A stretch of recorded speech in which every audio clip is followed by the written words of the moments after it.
number na ngayon tinatawag? Nakalimutan ko na. What number? Yung allotter, yung yung lumalabas na.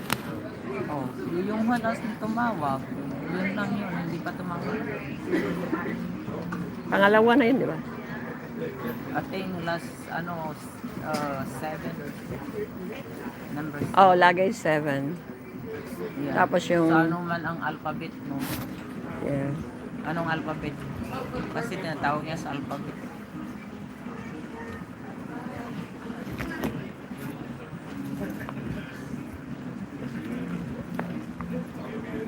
Naantok ako. Nap ka dyan. Walang tulog.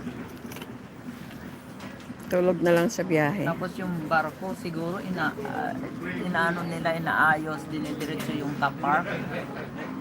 Imbes yung 30 minutes ko, hindi na ako makabalik ng tulog kasi narinig ko may siguro sabi ko, pinaposisyon nila yung barko. Sabi ko, puwisip. Tingnan mo, umuulan na most. Hindi pa naman siya